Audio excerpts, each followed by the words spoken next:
Most people want to be good, but being good won't save you in a world that rewards manipulation, deception, and power. Today, we'll expose 8 ruthless lessons, the kind that make you dangerously smart, the kind that turn you from a pawn into a player.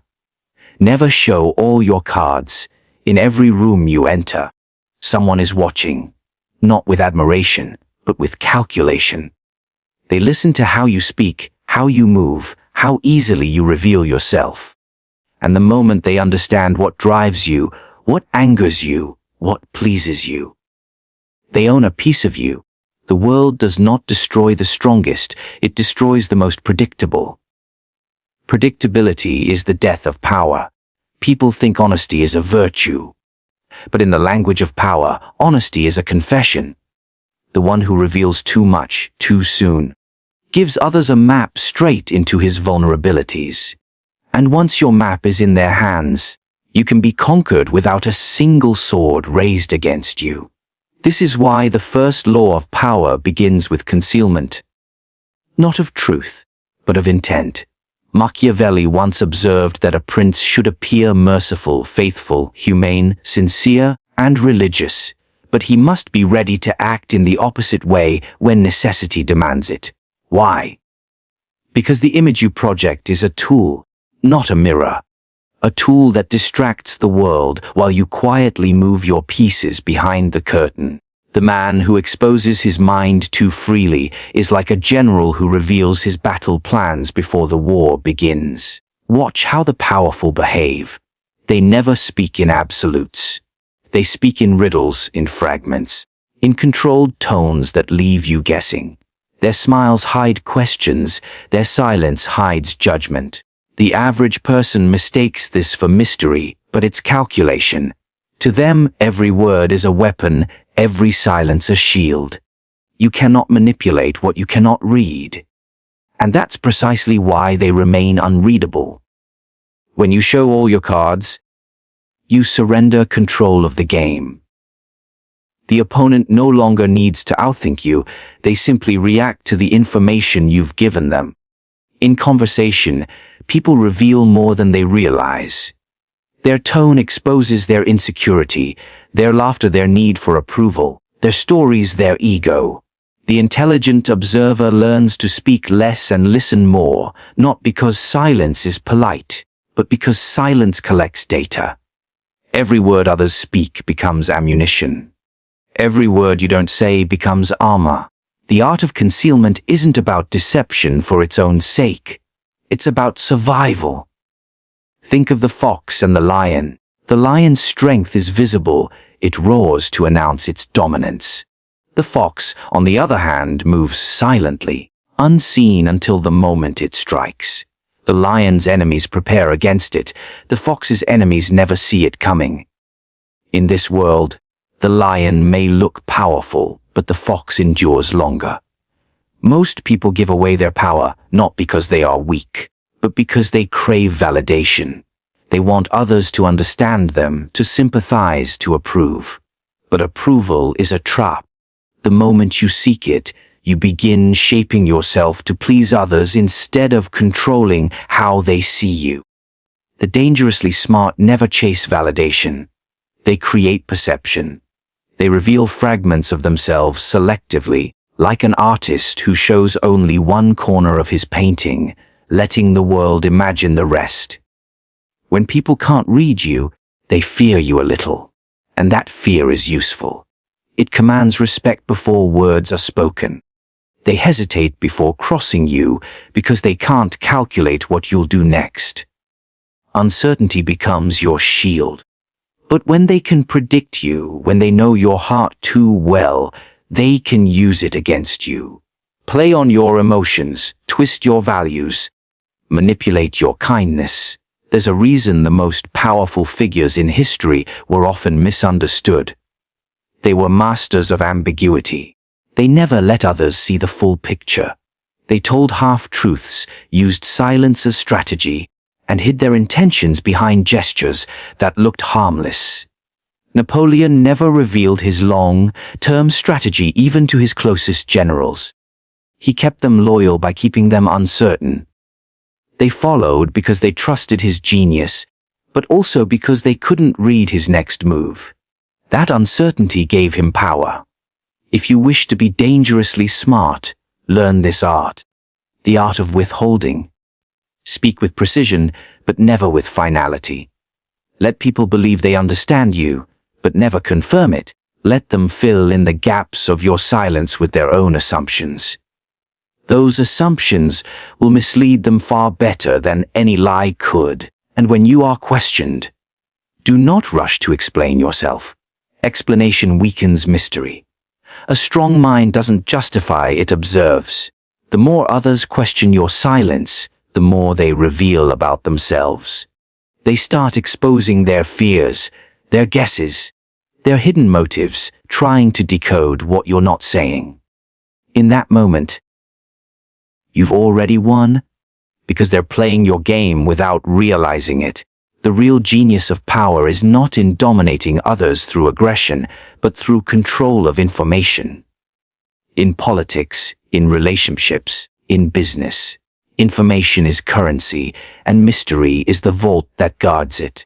Every piece of knowledge you keep hidden multiplies your value. Every emotion you reveal freely diminishes it. You can be kind, but never transparent.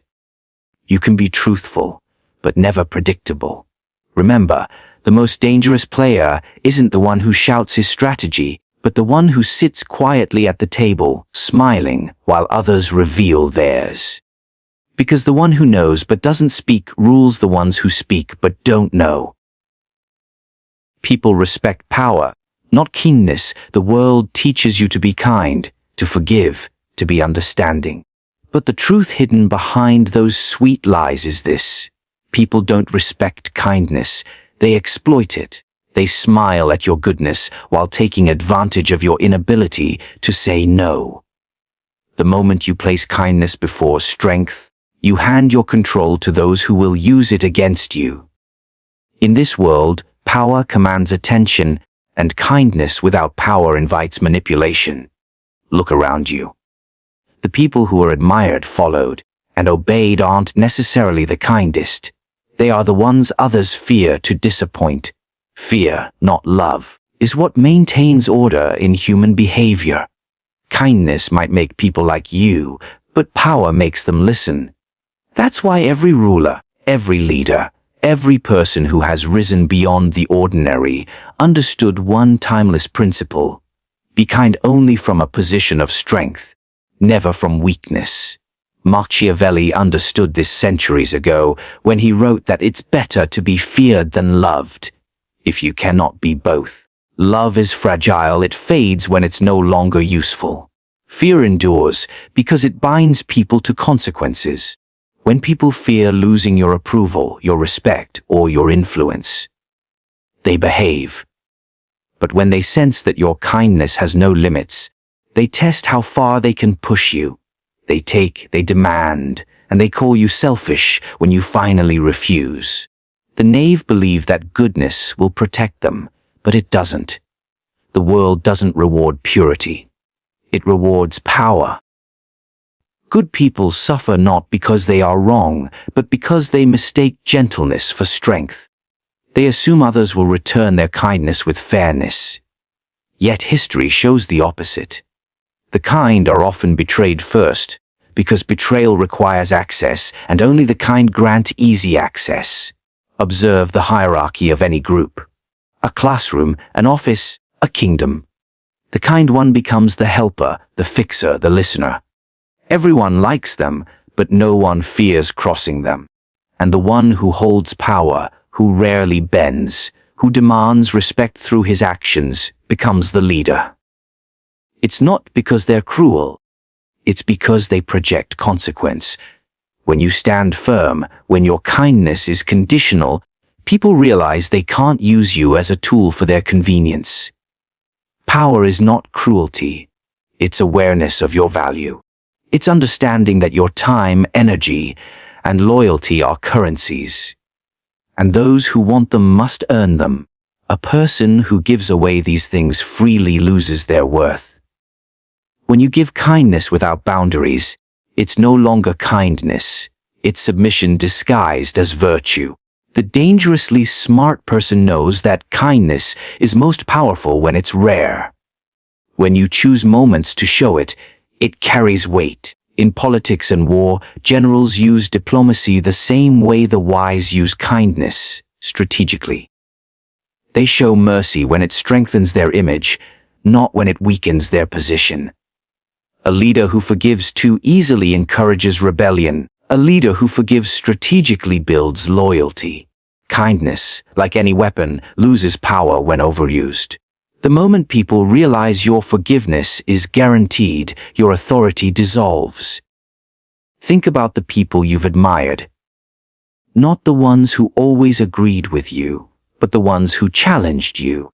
The ones who made you respect them, because you knew they wouldn't tolerate mediocrity. Their kindness felt valuable because it wasn't constant. When they gave it, it felt earned. That's how power transforms kindness from weakness into influence. The secret lies in balance. Be polite, but not submissive. Be generous, but not available to everyone. Let people work to earn your trust. When you're kind to all, your kindness means nothing. When you're selective, your kindness becomes a privilege, and privileges create desire. The desire to please you, to stay in your favor, to avoid your disapproval. That's the hidden power of controlled kindness. Society will tell you to be selfless, to help everyone, to sacrifice for the greater good. But understand this, people respect self-interest more than self-sacrifice. A person who values themselves sets the standard for how others will treat them. When you place yourself too low, people step over you. When you rise too high, they look up. Power doesn't always need to roar. Sometimes it's as simple as knowing when to say no without explanation. Even in relationships, the same rule applies. The partner who holds emotional control isn't the one who loves less.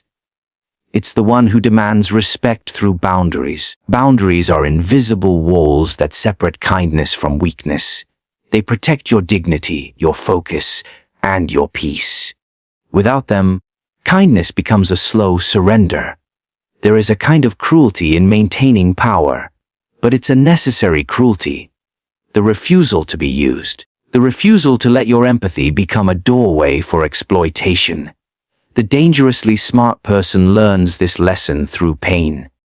They trust, they forgive, they give too much, until one day they wake up and realize that their kindness became the weapon used against them. From that day, they stop being nice to everyone and start being kind only to those who deserve it. Power and kindness are not enemies.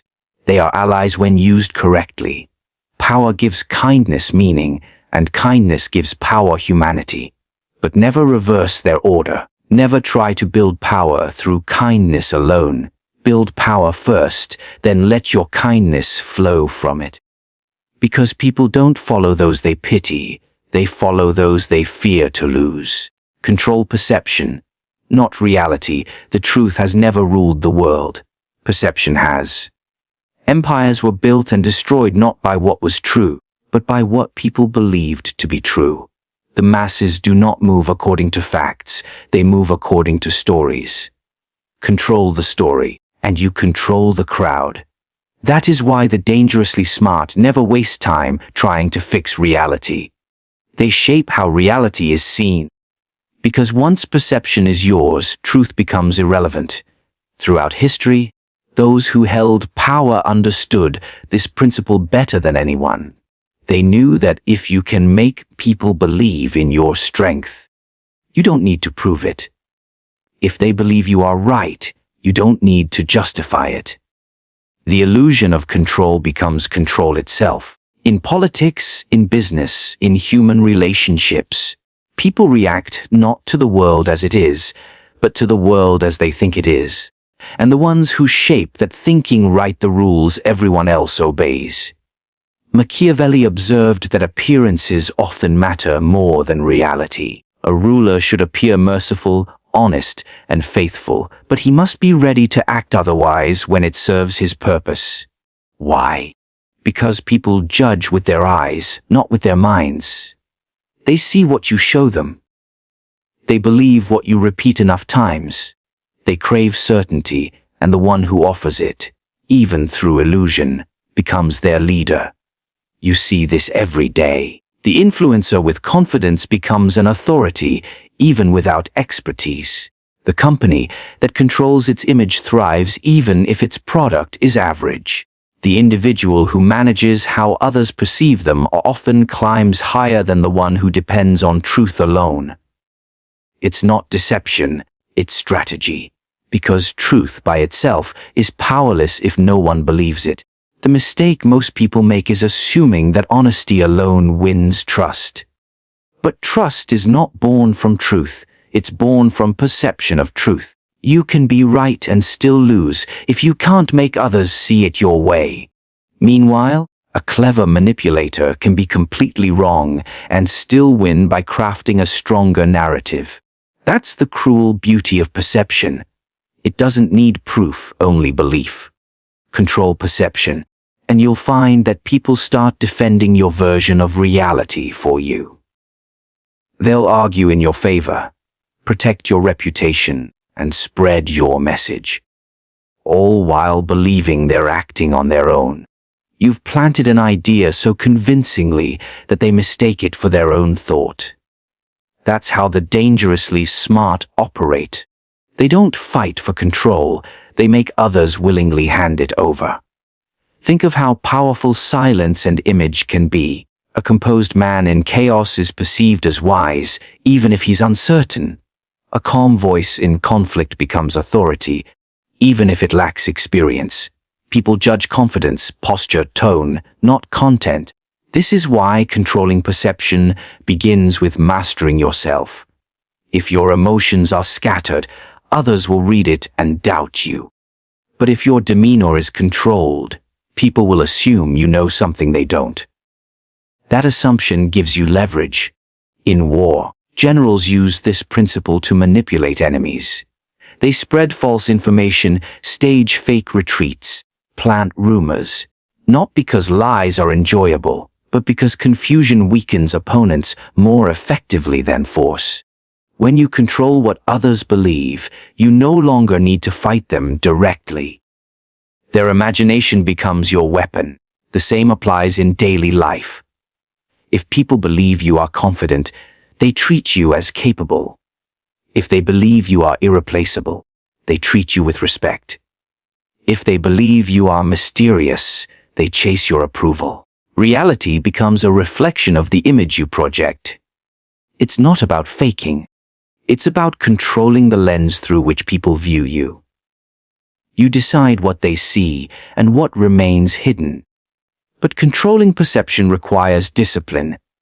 You must resist the urge to explain yourself.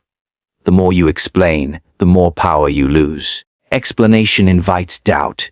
Silence breeds curiosity, and curiosity is more powerful than persuasion. When people wonder about you, they imagine possibilities far grander than anything you could say. Let them imagine. Let them overestimate you. In their imagination lies your authority. The dangerously smart understand timing as well. They reveal truths not when people ask, but when it benefits them. They control the flow of information like a river, slow, selective, and purposeful. When they speak, their words echo because they've mastered the rhythm of attention. They understand that humans don't remember the facts. They remember feelings. And perception is nothing more than emotional truth dressed as logic. To master perception, you must also master your image. Dress not to impress, but to communicate power. Move not to attract, but to command. Every gesture, every look, every pause becomes a part of your narrative. The world will always interpret your silence, your confidence, your hesitation. So choose what they interpret. Control how you're read before someone else writes your story for you.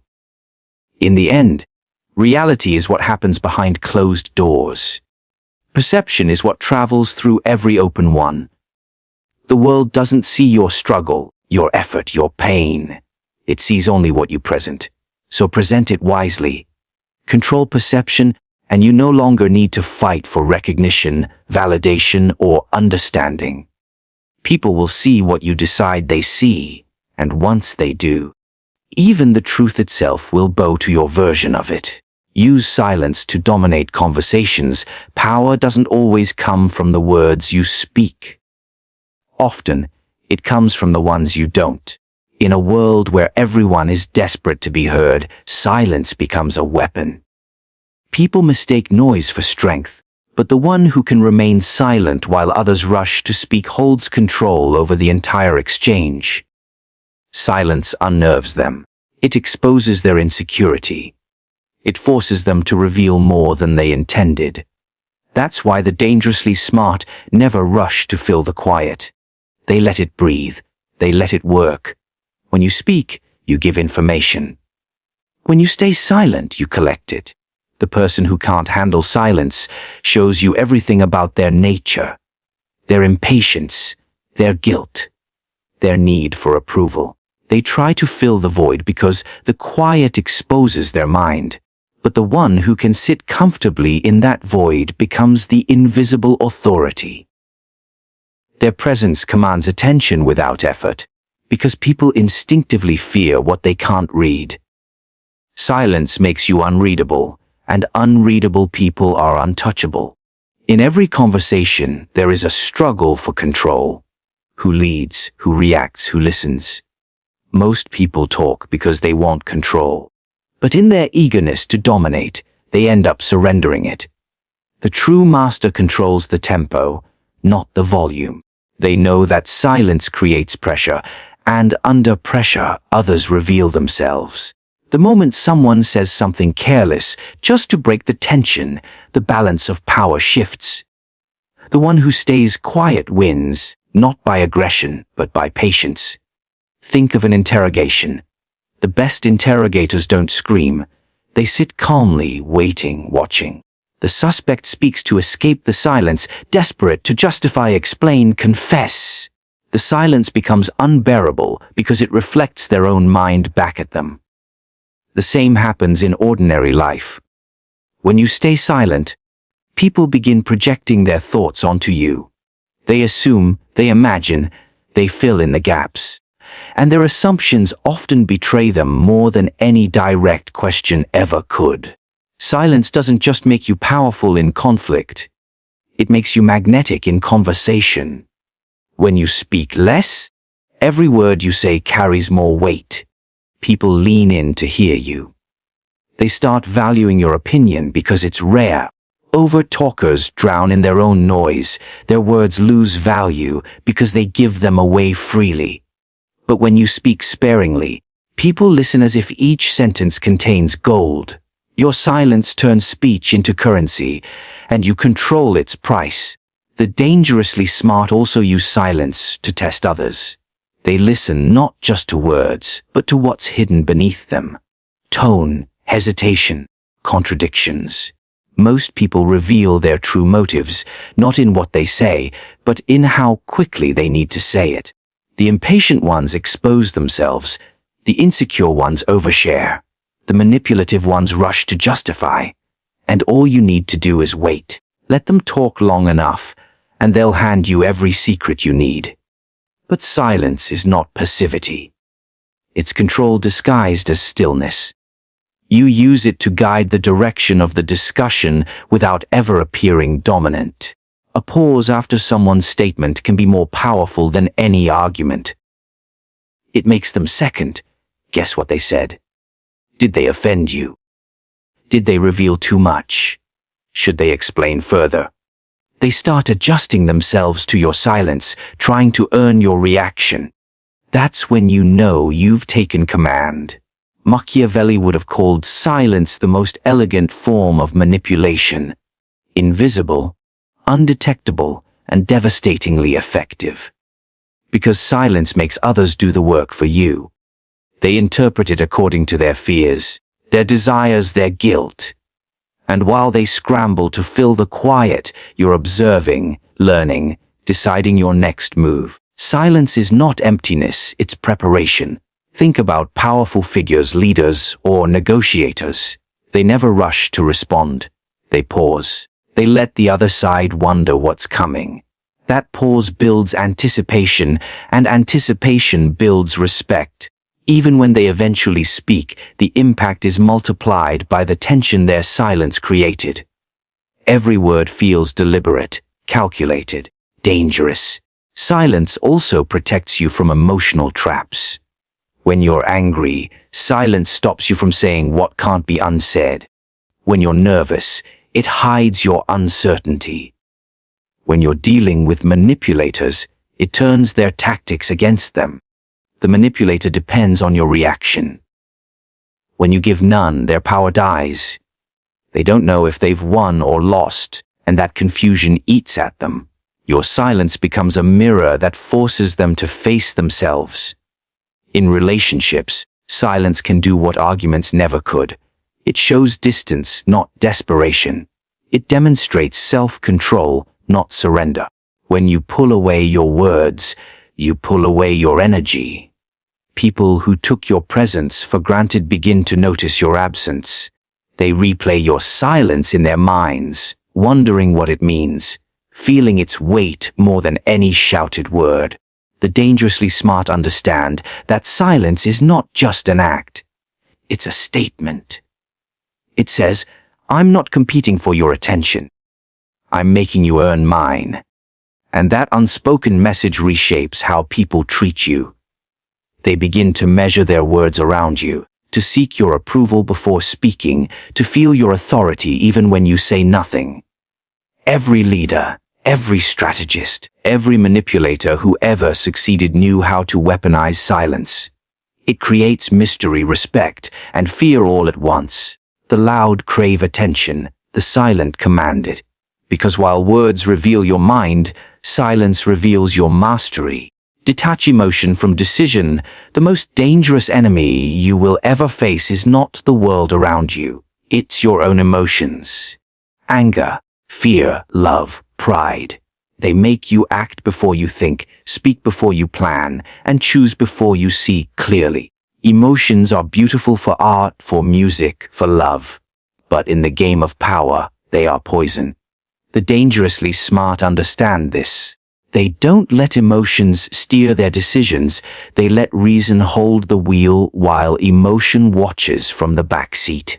Because every emotional decision may feel powerful in the moment, but it always leads to regret when the storm clears. Every downfall begins with a reaction. Someone provokes you, insults you, or betrays you, and you respond instantly, thinking you've defended your pride.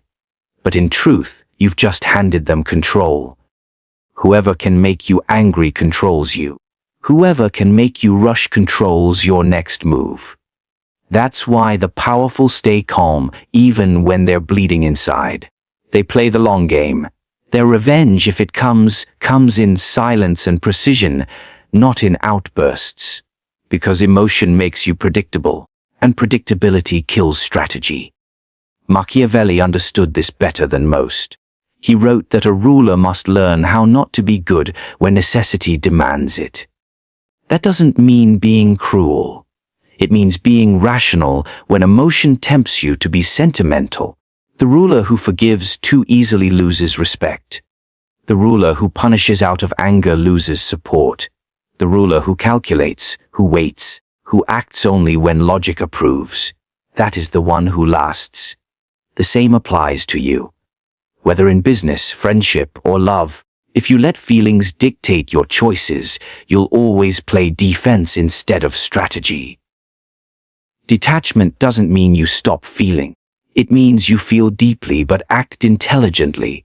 You observe your emotions as if they belong to someone else. You recognize anger without letting it speak for you. You acknowledge fear without letting it paralyze you. You feel sadness, but you don't drown in it. The dangerously smart use emotion as information, not instruction. They ask, why am I feeling this? Instead of, what should I do because of it? That single pause, that separation between feeling and action, is the birthplace of power. Imagine standing in a heated argument. The other person is shouting, trying to drag you into emotional chaos. Most people shout back, trying to win the noise.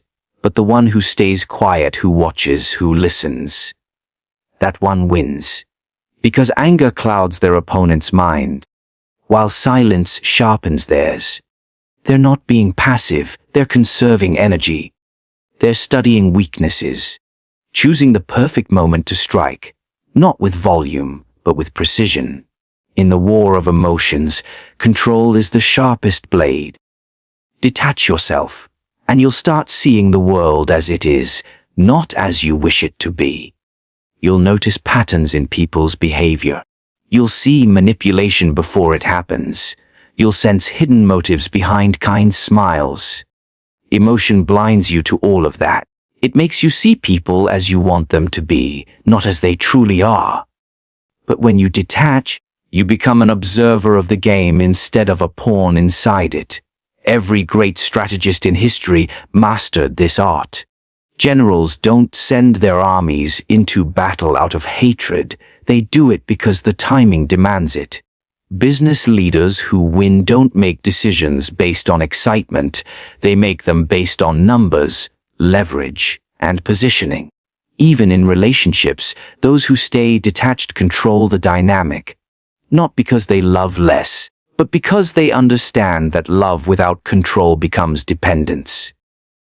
Emotional detachment gives you clarity, and clarity gives you advantage. When others panic, you stay steady. When they chase validation, you remain focused. When they react to every insult, you move in silence, conserving your energy for something that actually matters. This makes you unpredictable, and unpredictability keeps people cautious around you. They can't manipulate what they can't emotionally trigger. But detachment requires discipline. It's not easy to remain calm when your heart is screaming. It's not easy to pause when your ego demands revenge. It's not easy to stay still when everything inside you says, fight back. Yet, that's exactly why it's powerful. Emotional control is not natural. It's built through practice. The more you resist impulsive reactions, the stronger your inner command becomes. The dangerously smart practice this in small ways. When someone interrupts them, they don't react. When plans fail, they don't despair. When success comes, they don't get drunk on it.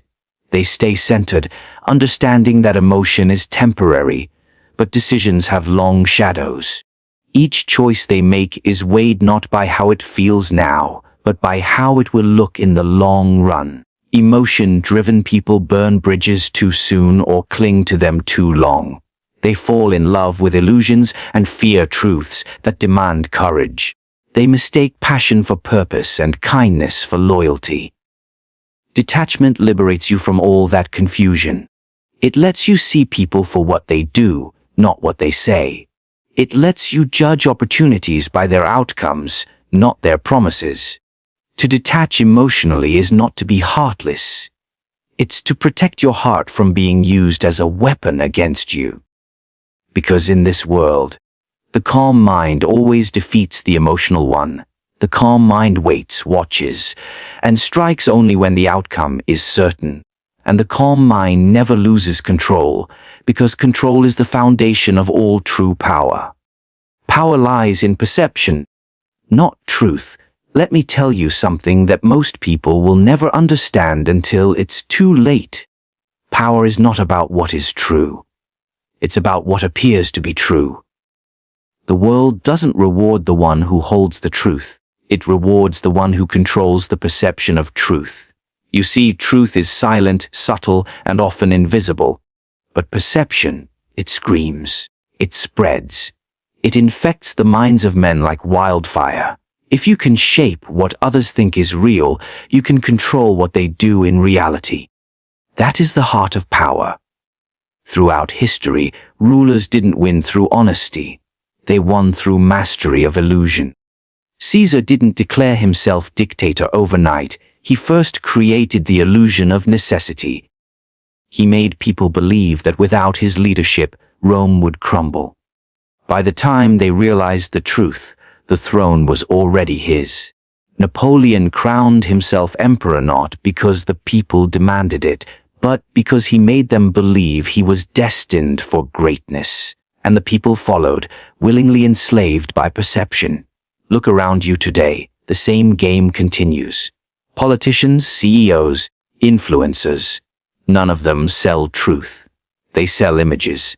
They don't care if their promises are hollow, as long as they can make you believe they're full. They understand what most people refuse, to accept humans are not guided by truth. They are guided by the stories they tell themselves. If you want to be dangerously smart, you must learn to see perception as a weapon. The truth can be your ally, but perception will always be your armor.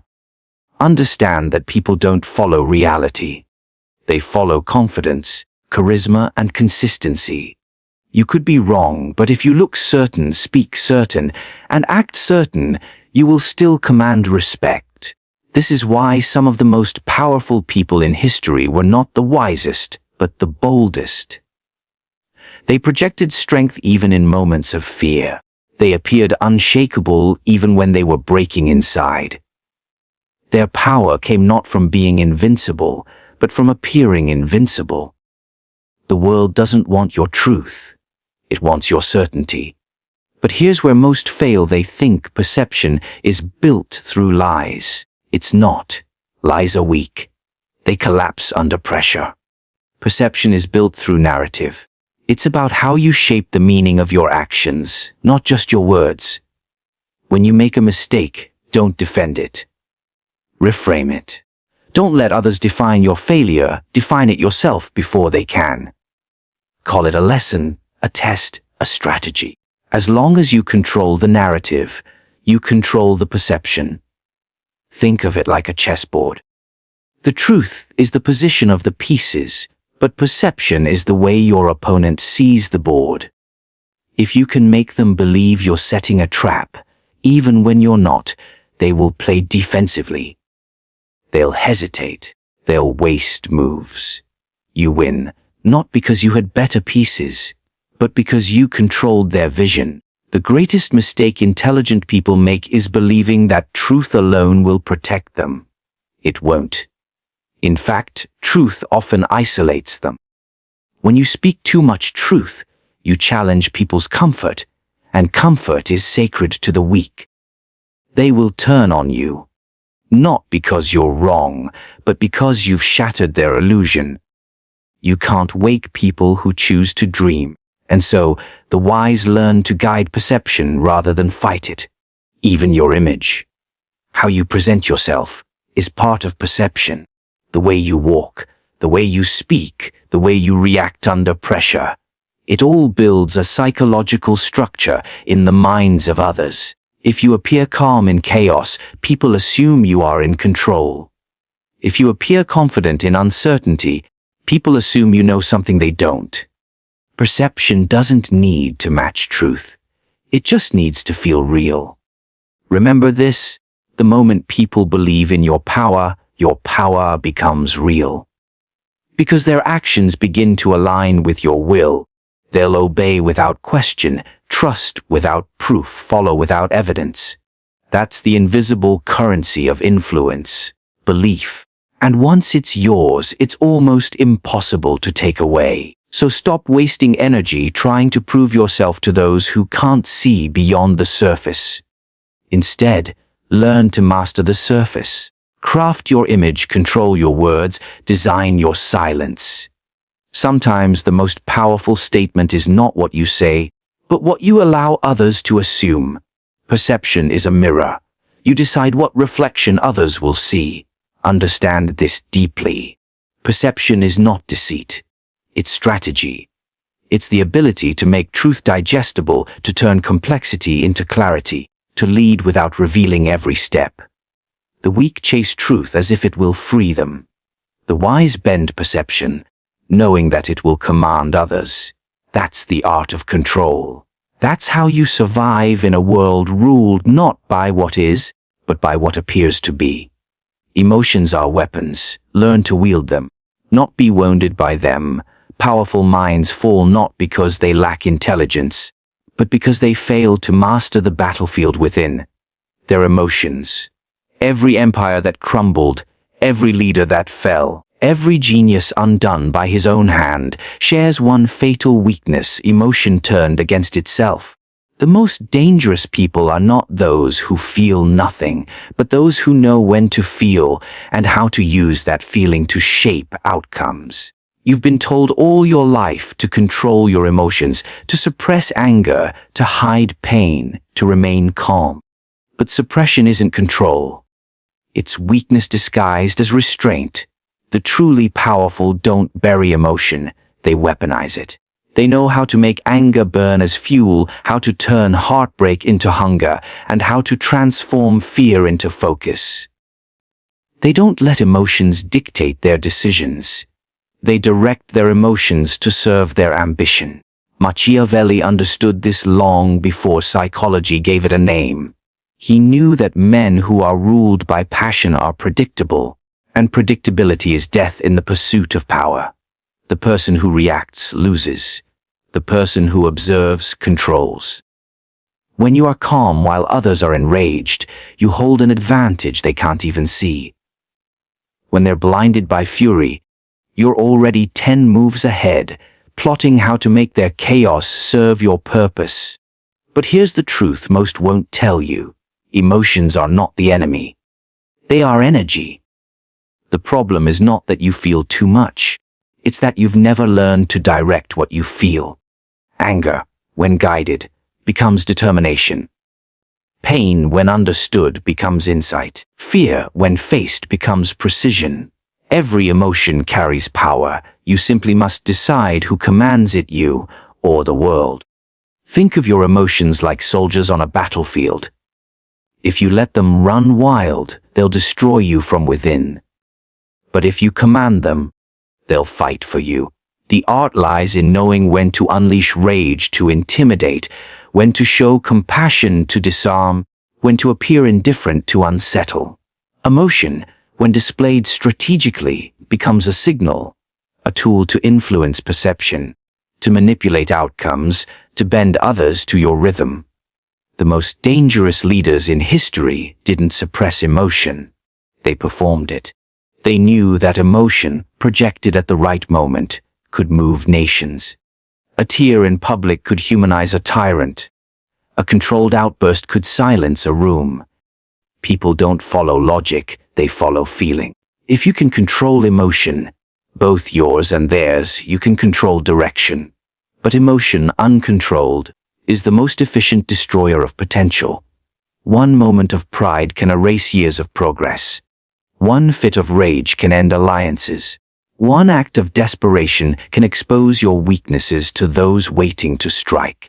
This is why you must study your emotions like an enemy. Observe how they arise, what triggers them, and how they can be turned into instruments instead of obstacles. The person who can analyze their own anger in the moment it burns is already operating on a level few will ever reach. Most people drown in emotions because they seek comfort instead of clarity. They want to feel better, not understand why they feel. But you, if you want to be dangerously smart, must become a scientist of your own mind. When you feel jealousy, ask what it reveals about your desires. When you feel fear, ask what it warns you about your weaknesses. When you feel anger, ask who just touched your ego. Every emotion carries intelligence if you listen, not react. There will be moments when your emotions threaten to consume you, when betrayal cuts deep, when loss breaks your rhythm, when humiliation burns your pride. In those moments, most people crumble. They lash out, they quit, they drown in self-pity. But if you can pause, even for a second, you shift from slave to master, because in that pause, you see what emotion is trying to make you do. You can redirect it, you can transmute it, you can turn your pain into precision. The wise understand that emotion gives life to strategy. Without emotion, strategy is cold, robotic, lifeless. Without strategy, Emotion is reckless and self-destructive. Combine both, and you become unstoppable, a mind that feels deeply but moves deliberately. When others think you're emotional, they underestimate you. They assume your reactions are genuine, but you already know. Some emotions are not expressed, they're performed. And performance is power. To wield emotion like a weapon, you must learn the art of contrast. Smile when others expect rage. Stay silent when others expect defense. Laugh in the face of provocation. This unpredictability will confuse your enemies and intrigue your allies. It shows that your emotions are not reactive. They are strategic. Every outburst, every silence, every glance becomes deliberate. You no longer have emotions, you use them. You see, the world is a theater, and emotion is the script most people read from without realizing it. They follow the cues of fear, the rhythm of pleasure, the demands of pride. But those who write their own emotional script, they are the ones who direct the play. They are the ones who watch others dance to tunes they no longer hear. Understand this: to master emotion is not to kill your humanity. It is to refine it. It is to rise above the chaos within so you can rule the chaos without. When others are burning in the fires of anger, you'll be the one holding the torch that guides their flames. When they crumble under heartbreak, you'll be the one who rebuilds power from pain. Emotion will no longer be your weakness. It will be your greatest weapon. Loyalty is temporary. Only interests are eternal. The most dangerous illusion in life is believing loyalty is permanent. It isn't. Loyalty, in its purest form, exists only in stories told to keep you obedient. In the real world, loyalty is a transaction, one that lives and dies with interest. The moment your value fades, so does their devotion. The moment you stop being useful, you stop being remembered. Harsh, maybe, but reality doesn't bend to emotion. It bends to benefit. Throughout history, the rise and fall of empires have hinged on one truth: loyalty follows advantage.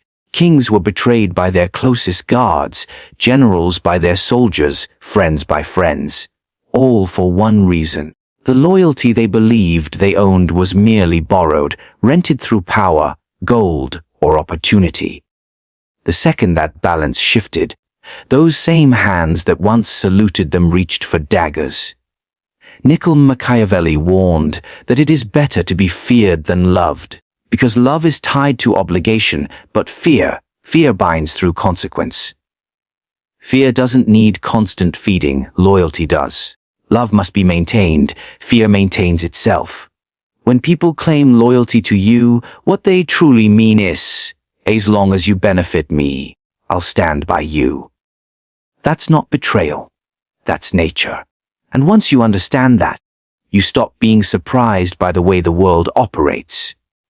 Look at the structure of every relationship, political, professional, or personal. Each is built upon the exchange of value. Even those who seem selfless gain something: approval, validation, security, peace of mind.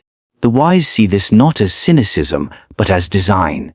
They stop expecting permanence in a world built on motion. They understand that loyalty is fluid. It moves toward power like water flowing downhill. So, if you wish to hold loyalty, you must remain the source of benefit. You must keep your fountain of value running. In every circle, people smile while calculating. They nod while measuring what you can offer them. This doesn't make them evil. It makes them human. The problem begins only when you refuse to see it. When you believe their smiles are affection rather than strategy. When you mistake companionship for commitment. But once you see it for what it is, you learn to play the game differently. You stop begging for loyalty. You command it through relevance. Power doesn't need friends, it needs function. When you remain useful, loyalty aligns naturally. But usefulness is not only skill, it's control of perception. The moment people believe they can replace you, they will. So your goal is not just to be valuable, It's to make your value seem irreplaceable. You must become the keystone in their structure, the piece they fear to remove. That's how kings keep thrones, how CEOs keep boards loyal, how leaders keep followers bound. But understand this, even those who stand closest to you today will eventually serve someone else tomorrow. Their loyalty is a shadow. It stretches toward whoever holds the light. The strong accept this. They prepare for it. They never rely entirely on one person, one ally, one support. They diversify their alliances the way merchants diversify trade routes, so that when one collapses, another stands. Dependence is death in the game of power. Machiavellian intelligence means knowing when to test loyalty, when to reward it, and when to replace it. You test loyalty by denying advantage. You see who stays when the river runs dry. You reward loyalty not with trust, but with controlled access to power. Enough to keep them invested, never enough to make them independent. And when loyalty starts to shift, you don't beg, you pivot. You find new interests, new alliances, new leverage. You adapt before you're betrayed. This is why emotional attachment in the realm of power is dangerous. Once you begin to trust loyalty as permanent, you lose sight of what sustains it. You start to give more than you should, reveal more than is wise, depend more than is safe. People are loyal to their needs, and those needs evolve. The loyalty that binds them to you today might belong to another tomorrow. So build your empire not on the illusion of trust, but on the structure of need. Make yourself the answer to their ambition. As long as they need you, they'll protect you.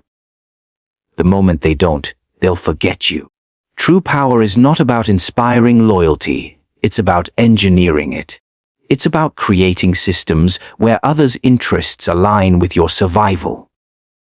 If their success depends on your stability, they will defend you out of self-preservation. You become the root of their own gain. That is how dynasties endure. Not through emotion, but through alignment. You will encounter people who claim eternal loyalty, who swear by you, who say they'd never leave. And some will mean it in that moment. But moments change. Desperation, greed, pride, fear. All of them twist the human heart faster than any oath can bind it. The wise do not resent this truth. They use it. They learn to predict loyalty's lifespan, to sense when it begins to fade, and to replace dependency with autonomy. The game is not about avoiding betrayal. It's about surviving it. When you expect betrayal, you disarm its sting. You begin to design your strategies with betrayal built in, like architects design buildings to withstand earthquakes. Loyalty that is prepared for disloyalty cannot be broken. It adapts. That's the secret of lasting influence. In the end, loyalty is not about hearts. It's about stakes. Keep people invested, keep them needing, keep them connected to your rise. And when their loyalty fades, as it always does, you'll already be standing on ground they helped you build. Because while loyalty dies, advantage endures. And in this world, it's not love that protects you, it's leverage. In the end, everything you've heard comes down to one simple, ruthless truth: the world doesn't reward innocence. It rewards understanding. The dangerously smart don't live by comfort, morality, or blind optimism. They live by awareness. They see the world as it is, not as it's supposed to be. They know that power isn't found in honesty, but in perception, not in loyalty, but in leverage. Not in emotion, but in mastery of it. To become dangerously smart, you must unlearn everything that made you predictable. You must stop chasing fairness and start studying function. People, systems, rules, all of them move by hidden logic. Once you see that logic, you no longer get played, you play. You stop reacting, you start orchestrating. You stop being one of the many and become one of the few who understand how the many are moved. Remember, life is a chessboard, and every person around you is playing, even those who swear they're not. Your only advantage is awareness. Awareness of motive, emotion, perception, and timing. That's what separates the manipulated from the master. You can't control the world, but you can control your mind, and once you do, the world bends quietly around it. So, as you walk away from this, ask yourself one question. Will you keep living as a pawn, moved by impulse and illusion? Or will you rise as the strategist who commands the board? Because the moment you choose the latter, you no longer just survive in this world. You rule it.